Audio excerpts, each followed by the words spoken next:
apa saja. Oke. Bapak Ibu, maka di slide berikutnya yang akan kita bahas adalah rukun dan syarat. Rukun artinya perbedaan dari rukun dan syarat Bapak Ibu. Kalau rukun itu bagian dari ibadah tersebut, sedangkan syarat itu di luar dari ibadah itu. Bapak Ibu yang dirahmati Allah, adapun rukun sholat Jumat sebagaimana disebutkan dalam kitab Fiqhul Islam wa Adillatuhu karya Profesor Dr. Wahbah Az-Zuhaili, seorang ulama yang meninggal tahun 2000 berapa nggih, 19 atau 2000 berapa niku, dari Suriah Bapak Ibu.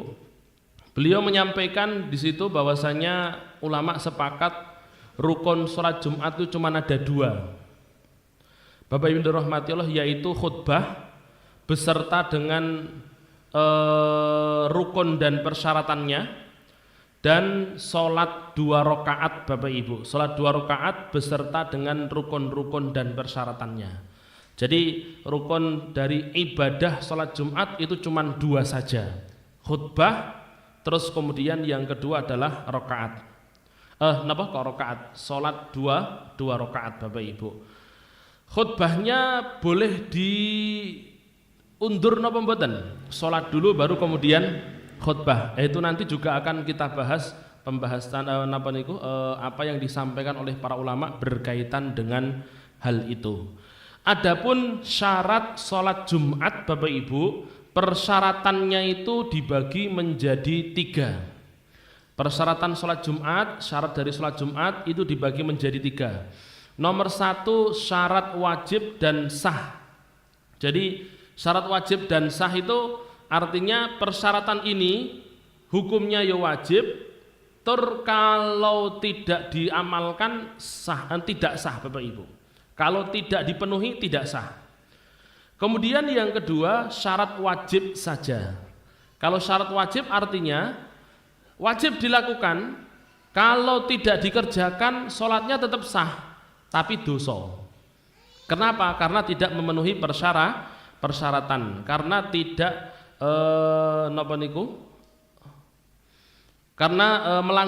melanggar sesuatu yang sifatnya wajib Bapak Ibu, maka dia berdosa. Adapun yang ketiga Bapak Ibu dirahmati Allah, yang ketiga syarat sah. Artinya kalau misalkan tidak dipenuhi langsung batal.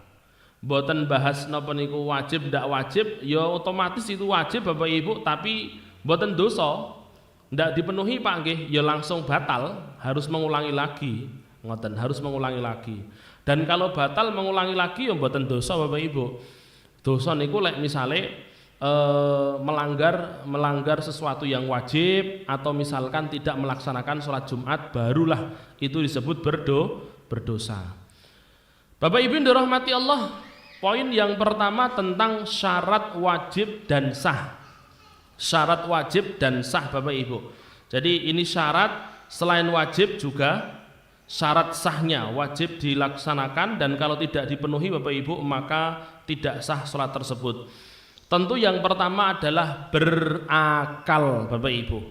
Berakal. Berdasarkan hadis dari Ali bin Abi Thalib radhiyallahu anhu yang diriwayatkan Imam Al-Bukhari, monggo saya baca panjenengan tirukan. Rufi'al qalamu an salasatin.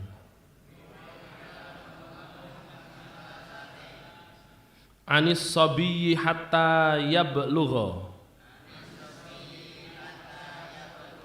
Wa anil majnuni hatta yufiq.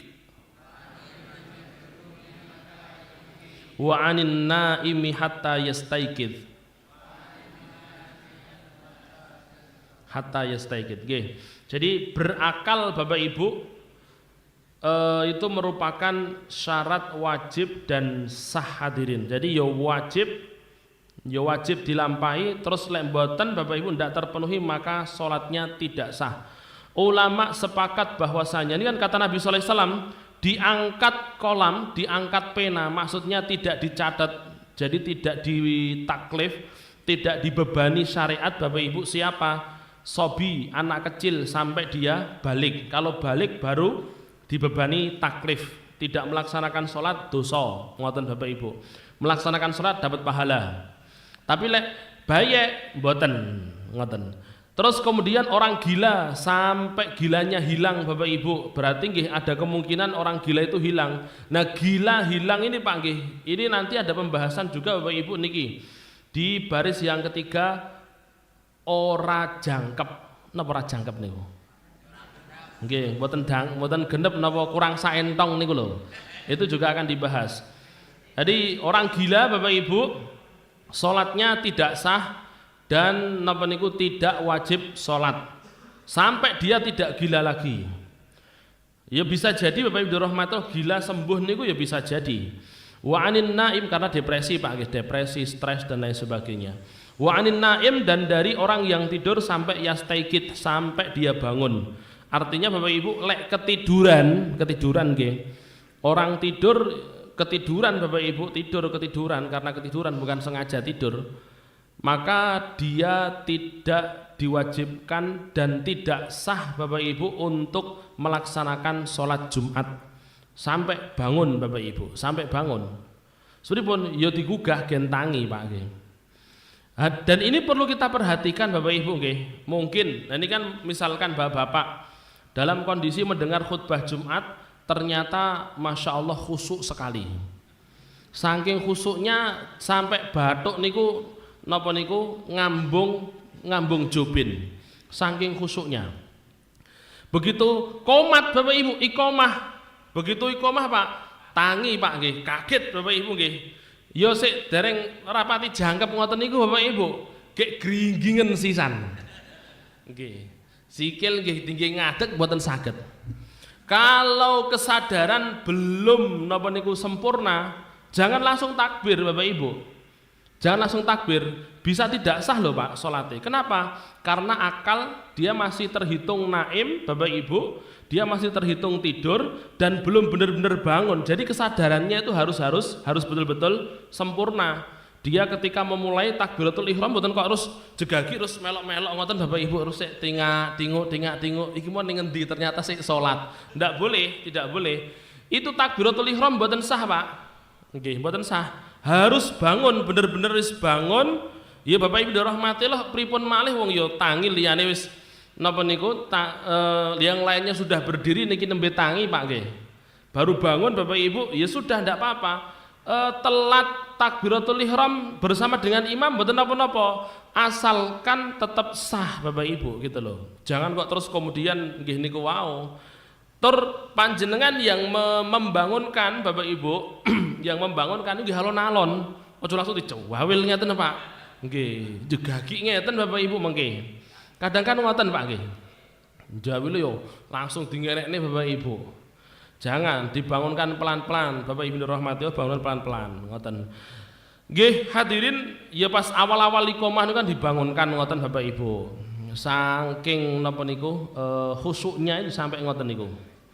Ulama sepakat orang gila tidak wajib dan tidak sah dalam beribadah.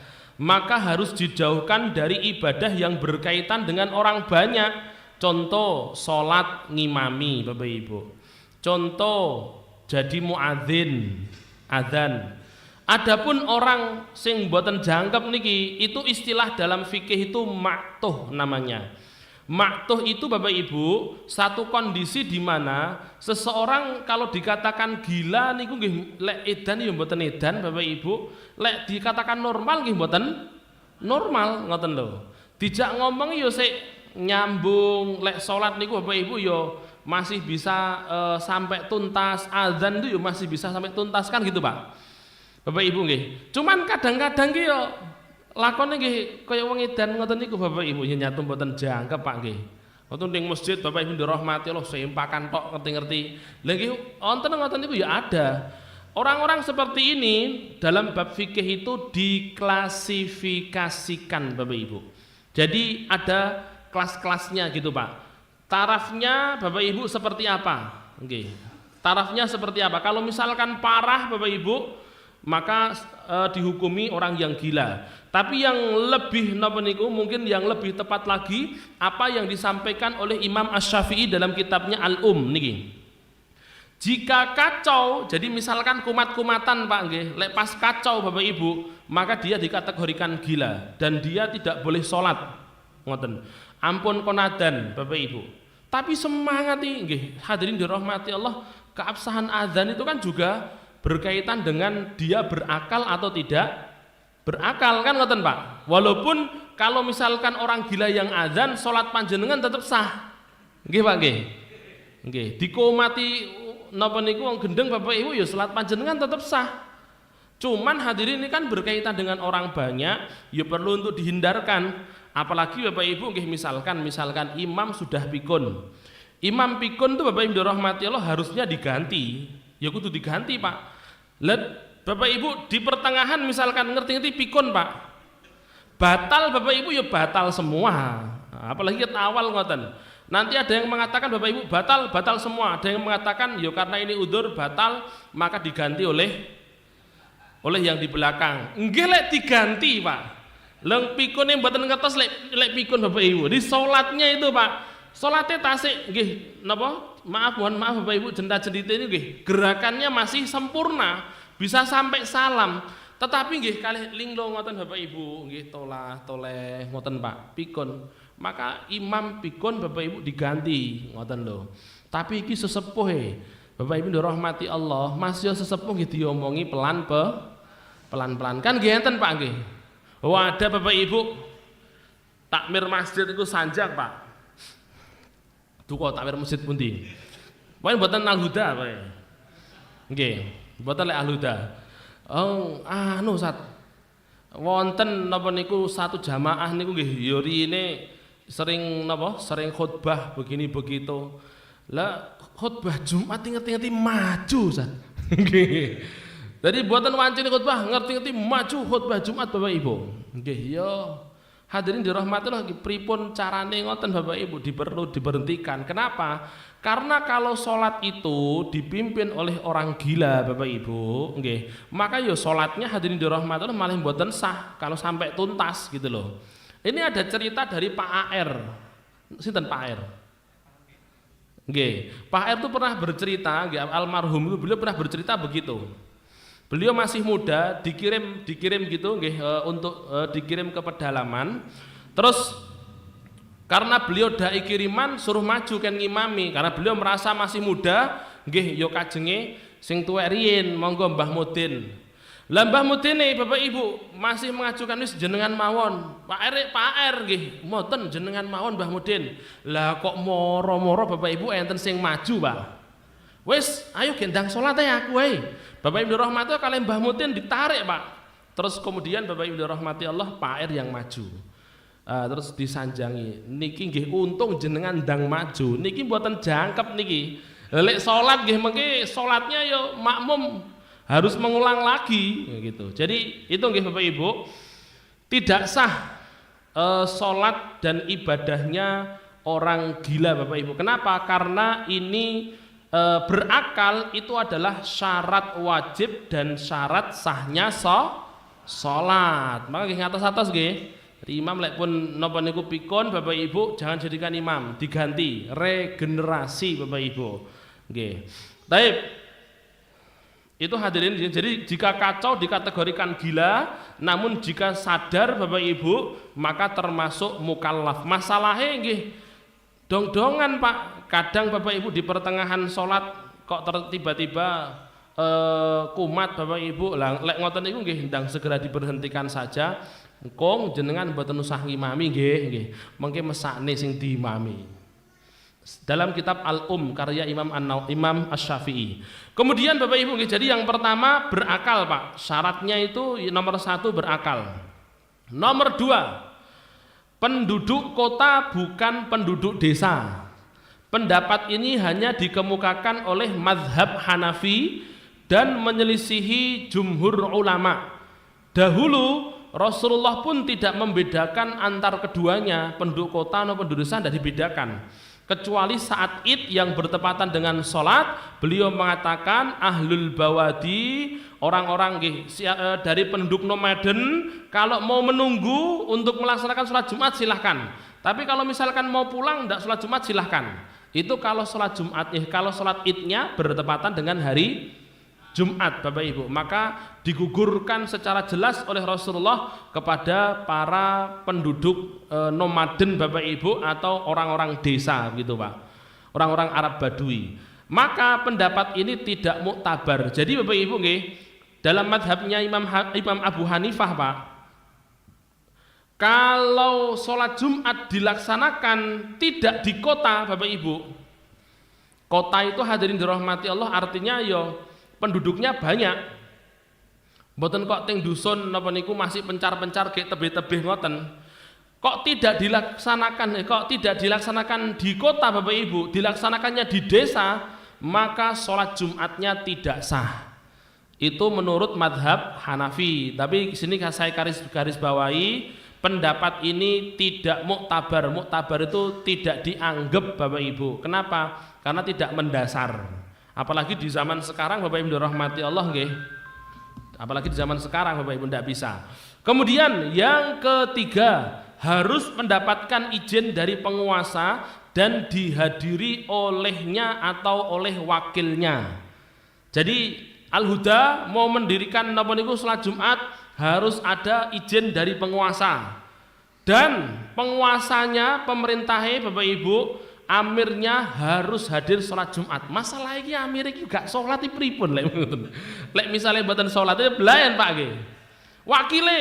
Nah, ini pendapatnya Imam Abu Hanifah juga, nyeleneh juga Bapak Ibu, menyelisih pendapat jumhur ulama karena tidak ada nas yang jelas, maka pendapat ini tidak muktabar. Intinya dua pendapat ini Bapak Ibu pun di skip ngoten mawon Pak. Ini hanya napa niku hanya memberi tambahan pengetahuan bagi panjenengan, ternyata enten sing nyeleneh ngeten iki Bapak Ibu.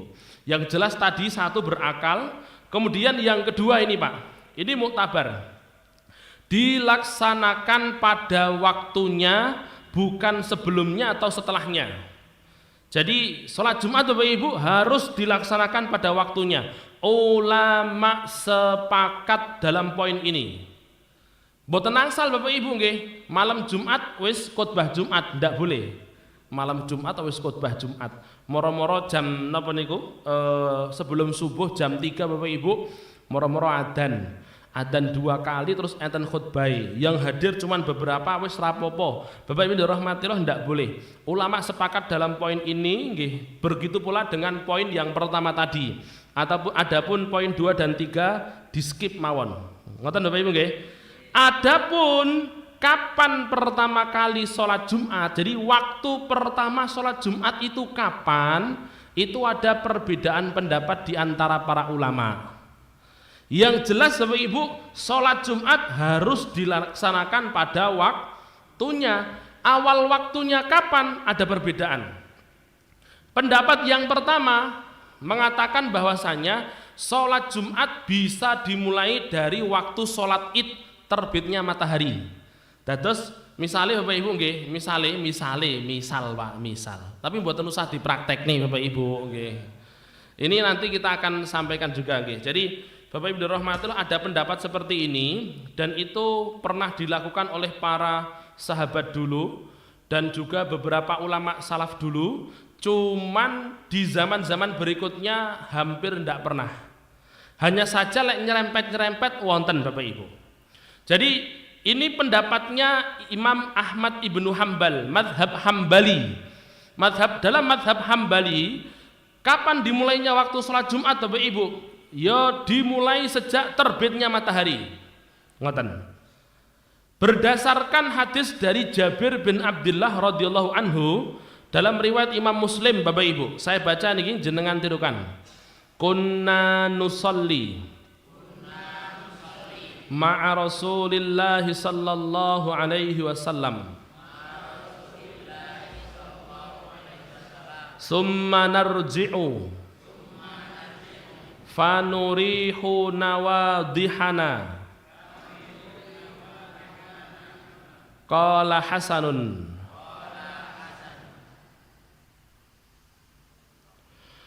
Fakultu li Ja'farin fi ayyi sa'atin tilka qala zawalasy syamsi. Nggih. Bapak Ibu rahmati Allah, jadi Jabir bin Abdullah itu beliau pernah bercerita begini, hadisnya riwayat Imam Muslim, Pak. Kita ini pernah sholat bersama Nabi, sholat Jumat. Terus kemudian selesai sholat Jumat kita pulang untuk ngiyupne napa niku Bapak Ibu, ngiyupne ternak. Unta-unta niku diupne kan kepanasan Bapak Ibu, terus diupne ngoten. Kemudian Hasan Al-Basri, Imam Hasan Al-Basri seorang tabi'in bertanya kepada sahabat Jabir ini. Dia berkata kepada Ja'far, Bapak Ibu, fi ayyi sa'atin, waktu itu jam berapa gitu. Jadi bukan Ja'far nih Pak, ini Jabir Bapak Ibu. Waktu itu jam berapa? Maka Jabir mengatakan, jadi selesai kita napa niku dari sholat Jumat, itu matahari baru tergelincir. Padahal Bapak Ibu dirahmati Allah, sholat duhur itu kapan? Matahari tergelincir. Lah niki Pak, pun selesai pun paripurna Bapak Ibu oleh sholat Jumat sak khutbah kali sak sholate itu matahari baru tergelincir. Berarti dimulainya sebelum itu, sing jelas ngoten nggih. Sebelum itunya kapan Bapak Ibu ndak dijelaskan, tapi yang jelas kita selesai itu baru awal waktu duhur, begitu kata Jabir. Hal ini Bapak Ibu akhirnya juga dilakukan oleh Abdullah ibnu Mas'ud, Jabir bin Abdullah, Sa'id bin Abi Waqqas dan Muawiyah radhiyallahu anhum ajmain, dan tidak ada pengingkaran dari para sahabat yang lain. Jadi pernah dipraktekkan Bapak Ibu nggih, jadi pernah dipraktekkan oleh para sahabat ini, Ibnu Mas'ud, Jabir, Sa'ad bin Abi Waqqas, Muawiyah, dimulai khutbah Jumat dan sholat Jumat sebelum sholat duhur. Ketika dilakukan oleh para sahabat ini, sahabat-sahabat yang lain yang hadir di situ Bapak Ibu tidak ada yang mengingkari. Riwayatnya riwayat yang sahih Pak. Itulah kenapa Imam Ahmad bin Hambal beliau mengatakan yo sholat id kuwi berarti dimulai dari awal sholat id. Sholat Jumat itu dimulai dari awal waktu sholat id. Boleh dilaksanakan sebelum sholat duhur. Ngoten Bapak Ibu. Terus bagaimana hadirin yang dirahmati Allah? Terlepas dari benar tidaknya pendapat ini Pak, maka jangan menimbulkan fitnah. Nggih Bapak Ibu nggih. Jangan menimbulkan fitnah. Moro-moro nggih Al-Huda jam 11 pun adzan Bapak Ibu nggih. Jemuah ya lek duhur ngono ya jam 11 lebih 20. Lah moro jam 11 lek kok pun adzan Bapak Ibu. Terus mulai khutbah jam setengah 12 sudah selesai Bapak Ibu. Liyane lagi adzan. Pengen gasi kok. Jangan mboten usah Bapak Ibu. Jangan menimbulkan fitnah. Niki hadirin dirahmati lho sing ngertos nami jenengan, Pak. Sing ngertos jenengan Bapak Ibu hanya untuk napa niku? Hanya untuk apa? Ilmu, tambahan ilmu dan catatan Bapak Ibu. Kalau misalkan nanti sholat duhur waktunya jam 12 tet. Sholat duhur waktunya jam 12 tet, Bapak Ibu. Bagi masjid-masjid sing mboten enten jam digital ngeten iki, biasanya sholat Jumat itu dimulai jam 12 kurang seperempat. Mau waktunya kapapun panggah dimulai jam 12 kurang seperempat. Gini mboten? Gitu Pak. Lek mriki jam pinten Pak Hari? Oh 12 kurang seperempat. Yus panggah sak monten. Kalau misalkan waktunya jam 12 baru adzan duhur, mulainya tetap kurang 10 paling siang. Jam 12 tet dereng nanti nggih.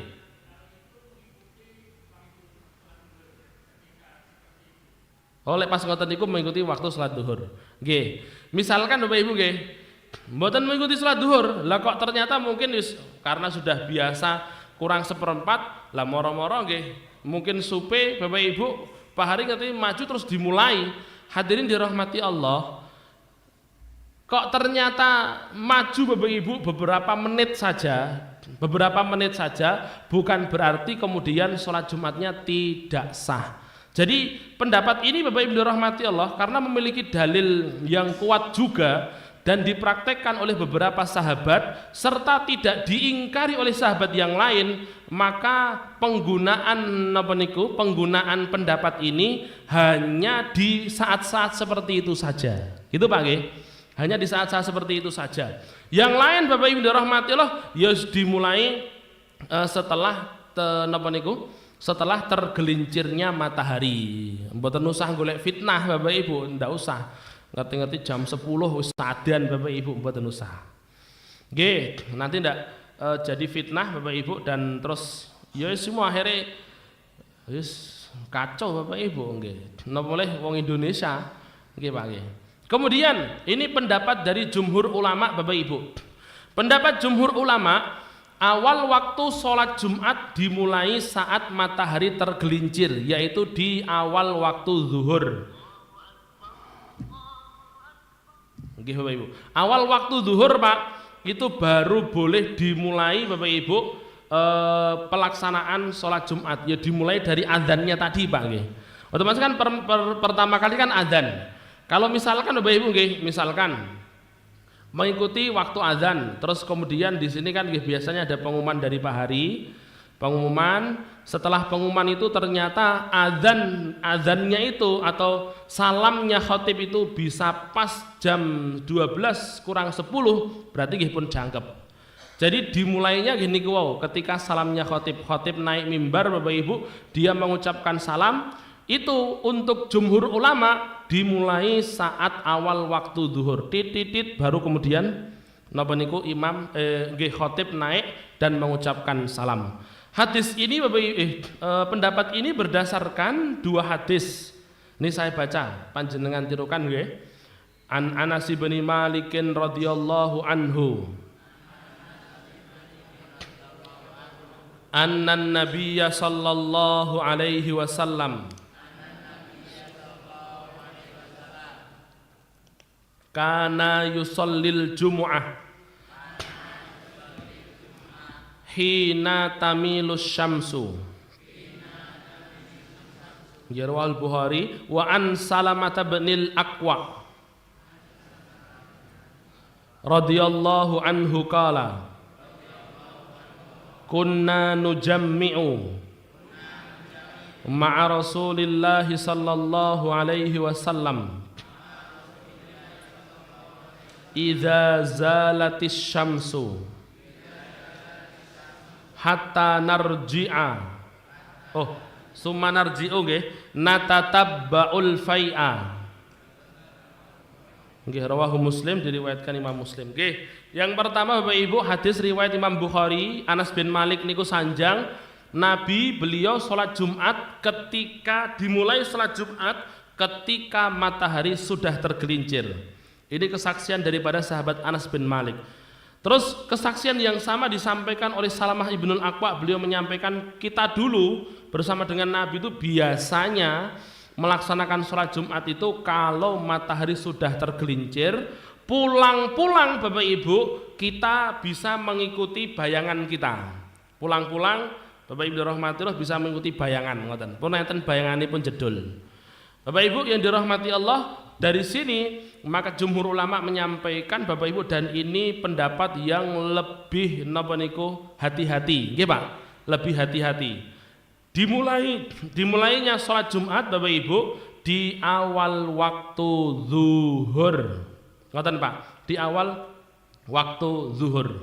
Adapun akhir waktu Jumat adalah sholat asar menurut jumhur ulama. Jadi misalkan Bapak Ibu misalkan ada satu kondisi akhirnya baru bisa dilaksanakan sholat Jumat kok jam 1, jam 2 Bapak Ibu, maka ya tidak mengapa, tetap boleh Bapak Ibu. Lek sholat duhur terserah Pak nggih, lek sholat duhur Bapak Ibu ya sampai asar juga. Tapi kan Bapak Ibu rahmati Allah, ini kan Jumatan itu kan harus berjamaah Pak. Kudu enten khutbahe Bapak Ibu. Intinya yo sama dengan waktu zuhur sampai sholat asar. Kecuali madhab Maliki. Madhabnya Imam Malik itu beliau mengatakan bahwasanya setelah asar kalau misalkan waktunya darurat, kalau kondisinya darurat Bapak Ibu, pokok sebelum matahari terbenam masih diperbolehkan untuk sholat Jumat. Waktunya tapi waktu darurat. Kenapa? Yo karena waktu nopo niku kosor jamak takdim jamak takhir itu loh Pak. Itu kan jamak takhir itu kan akhirnya sampai ke akhir waktu asar gitu. Jadi akhir waktu dari jamak takhir itu adalah akhir dari waktu sholat asar. Makanya Imam Malik mengatakan Bapak Ibu, ya setelah asar tidak mengapa, tapi dengan catatan kondisinya darurat. Contoh darurat apa? Contoh Bapak Ibu perang, ada perang, ada bencana misalkan. Bapak Ibu tidak bisa dilaksanakan sholat zuhur Pak. Sampai waktu asar Bapak Ibu niki sik arep salat ning ngendi Bapak Ibu rahmat masih belum bisa. Baru bisa Bapak Ibu di jam 4 misalkan baru bisa dilaksanakan, sudah rodok kondusif sithik Bapak Ibu, wis ayo dilaksanakan salat Jumat. Bagi madhabnya Imam Malik ndak apa-apa. Tapi bagi jumhur ulama Bapak Ibu, wong kondisinya ndak aman kondisinya bencana ya gugur wae. Gitu Pak. Jadi tidak wajib sholat Jumat, wajibnya sholat zuhur. Hal ini disampaikan Imam Ibnu Abdul Bar dalam kitabnya Al-Istidhkar Bapak Ibu.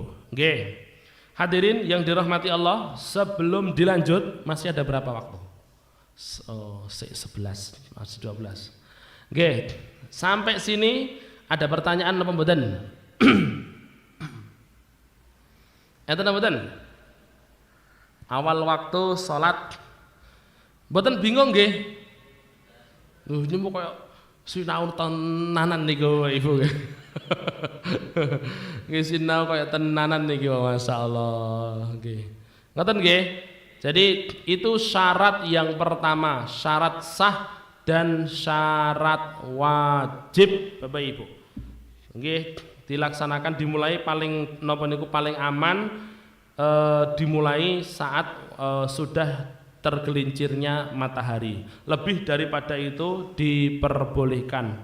Masih di taraf napa niku awal waktu Bapak Ibu. Kalau sudah lebih dari 1 jam, jam 1 Pak nggih, jam 1 baru mulai, jam 2 semakin lama Bapak Ibu, tentu semakin lama semakin keutamaan sholat Jumat itu akan berkurang. Sebagaimana sholat berjamaah semakin lama napa niku kita tunda Bapak Ibu juga akan semakin berkurang. Kemudian syarat wajib. Syarat wajib artinya kalau tidak dilaksanakan dosa. Bapak Ibu, kalau tidak dilaksanakan bisa jadi dosa Pak. Bisa jadi dosa Bapak Ibu. Cuman hadirin dirahmati Allah, untuk urusan ini syarat wajib di sini Bapak Ibu nggih, syarat wajib di sini ini ada pengecualian, kita baca dulu. Dalam bab uzur Bapak Ibu sudah kita beberkan tentang uzur salat Jumat dulu Pak. Dibeberkan pembahasan tentang hal ini bahwa seseorang wajib sholat Jumat jika ngoten Bapak Ibu. Jadi syarat wajib seharusnya Pak nggih, kalau tidak dilaksanakan dia dosa. Tetapi Bapak Ibu rahmati Allah, di sini yang dimaksud syarat wajib itu seseorang baru boleh wajib sholat Jumat itu jika apa? 1. Balik, syarat wajibnya balik, baru wajib sholat Jumat. Terus kemudian mukim Bapak Ibu baru wajib sholat Jumat. Laki-laki wajib sholat Jumat. Oke, laki-laki. Tapi kalau misalkan sudah operasi kelamin tetap wajib sholat Jumat Bapak Ibu. Oke Pak nggih. Saniki menungso ya aneh-aneh jan. Masyaallah. Nggih wis ngoten niku Pak, diatur pangeran Bapak Ibu mboten purun napa diatur menungso Pak. Sehat baru wajib, lek sakit mboten wajib. Merdeka Bapak Ibu bukan budak wajib, tapi kalau budak tidak wajib. Keamanannya terjaga baru wajib sholat Jumat. Kalau tidak Bapak Ibu tidak wajib. Disebutkan dalam kitab Al-Mawsu'atul Fiqhiyah. Namun jika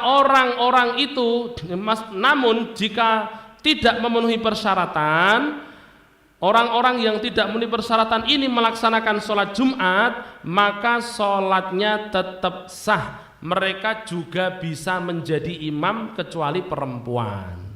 Jadi Bapak Ibu dirahmati Allah, nih kita koreksi dulu. Syarat wajib di sini Bapak Ibu, seseorang wajib sholat Jumat kalau dia memenuhi persyaratan.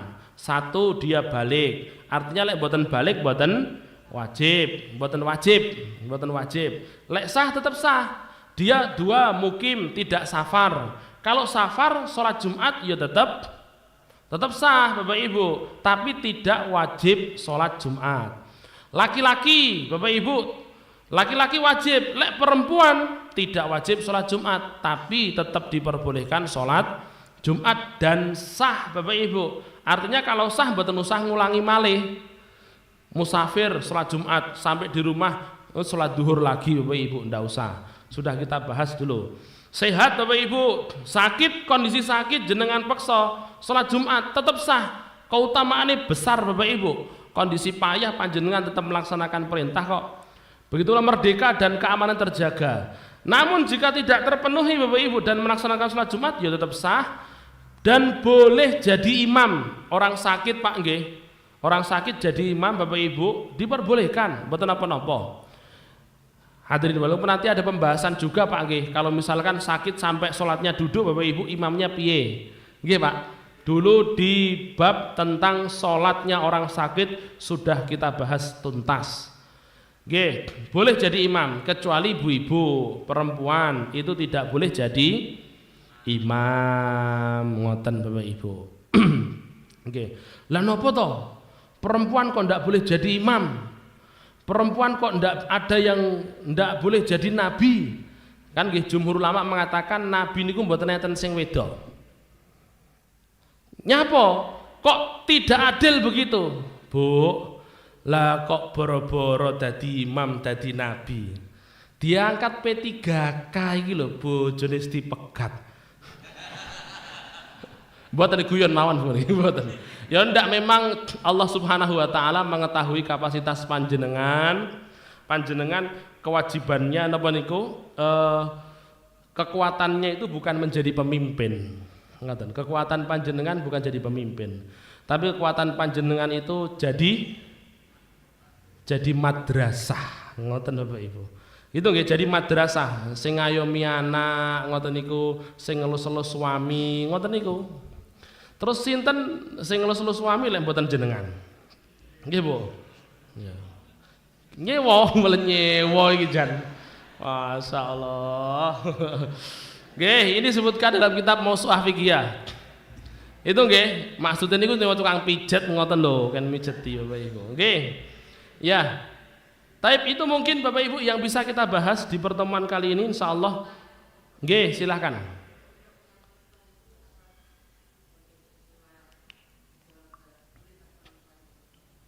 Napa?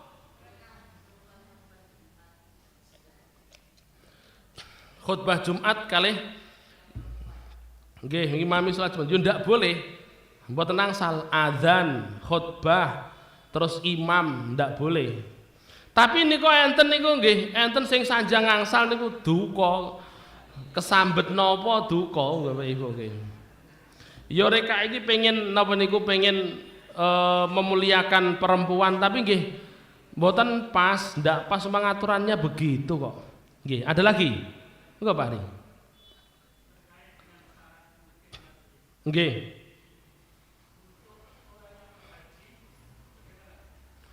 Orang yang berhaji apakah wajib sholat Jumat atau tidak? Sebagaimana dia tidak diwajibkan, dia kan bersafar.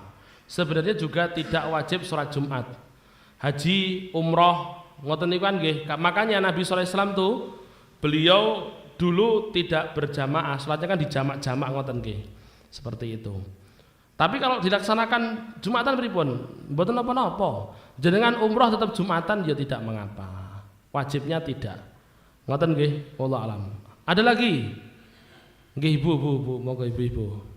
Monggo Bu Ani.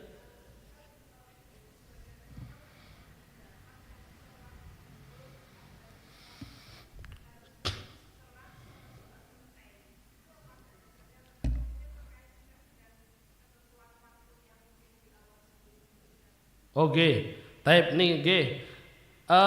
Tentang waktu berarti berkaitan dengan waktu nggih.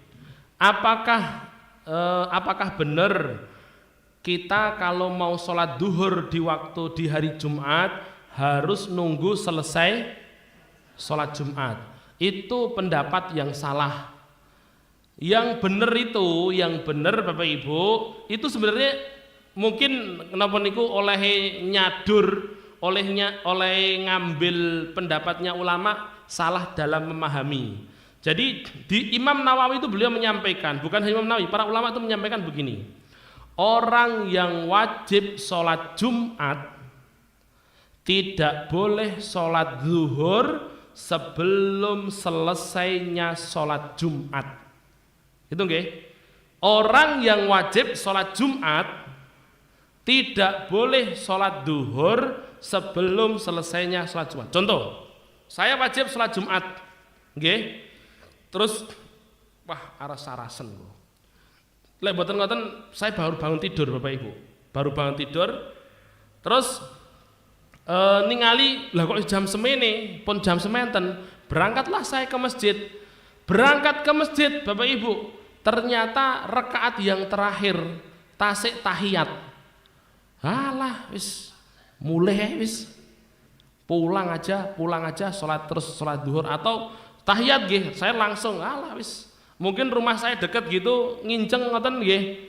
Misalkan nggih, rumah deket niki Bu Ani, nginceng, lah wis tahiyat akhir wis sholat di rumah sholat duhur. Tidak diperbolehkan. Terus kapan Bapak Ibu?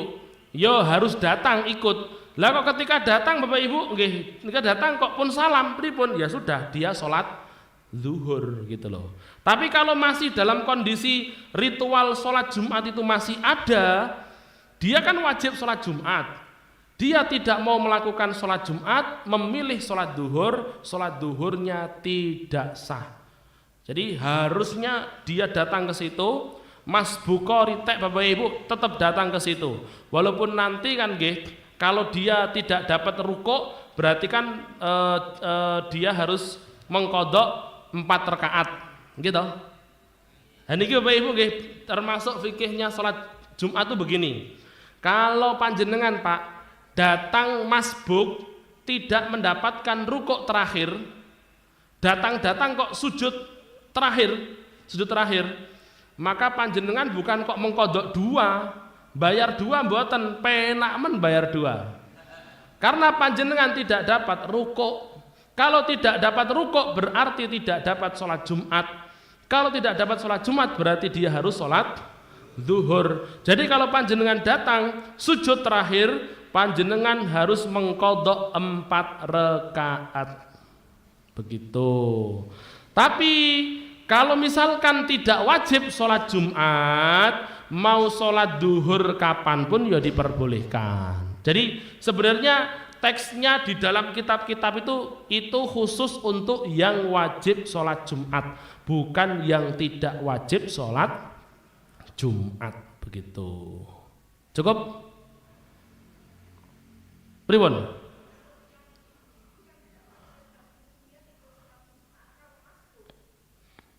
Sami. Kalau masbuknya dapat sujud terakhir, ya sami semua. Ndak ibu-ibu, ndak anak-anak, ndak bapak-bapak, kakung-kakung, ya semua sama. Nggih, cukup.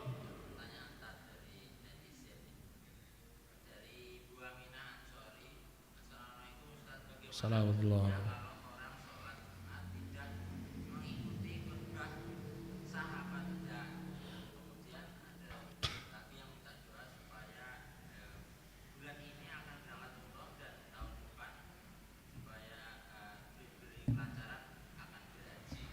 Oke, mungkin diberikan kelancaran dan kesehatan untuk melaksanakan ibadah umroh dan hajinya.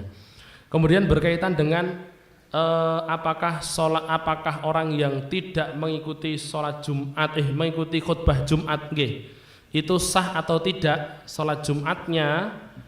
Tadi kan sebenarnya sudah kita spill nggih. Jadi sholat Jumatnya tetap sah walaupun dia melakukan dosa. Tapi kalau sholat Jumat tidak ada khutbah Jumatnya, maka tidak sah.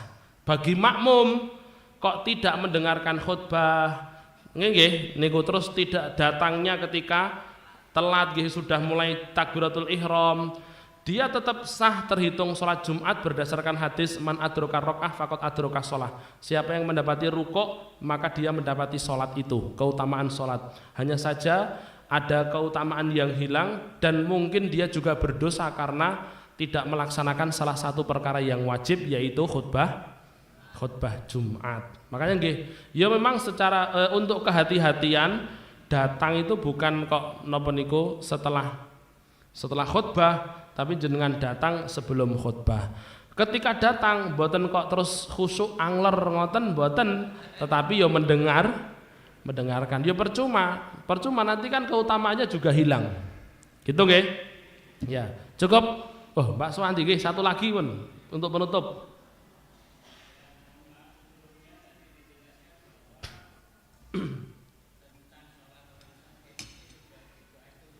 Nggih.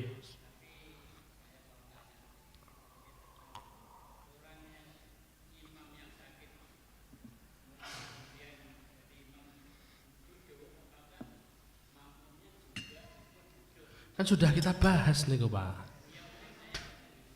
Oh, nggih. Wah, jane iki nggih kula jawab, mengke silahkan dilihat YouTube-nya. Nggih. Ya, taib, apakah duduk? Memang ada dua pendapat di antara para ulama. Yang masyhur itu adalah pendapat juga ikut duduk tapi diperbolehkan kalau berdiri. Intinya apa? Ya oleh angsal ngadeg, angsal lenggah. Begitu nggih? Cukup. Nggih, boleh duduk, boleh berdiri. Nggih. Demikian Bapak Ibu yang bisa kita bahas di pertemuan kali ini. Kurang lebihnya mohon maaf. Aku qouli hadza astaghfirullah li wa lakum. Walhamdulillahirabbil alamin. Rabbana taqabbal minna innaka antas samiul alim. Wa tub alaina innaka antat tawwabur rahim. Aku qouli hadza astaghfirullah li wa lakum. Kita tubuhan doa kafaratul majlis. Subhanakallahumma bihamdika asyhadu an la ilaha illa anta astaghfiruka wa atubu ilaik. Assalamualaikum warahmatullahi wabarakatuh.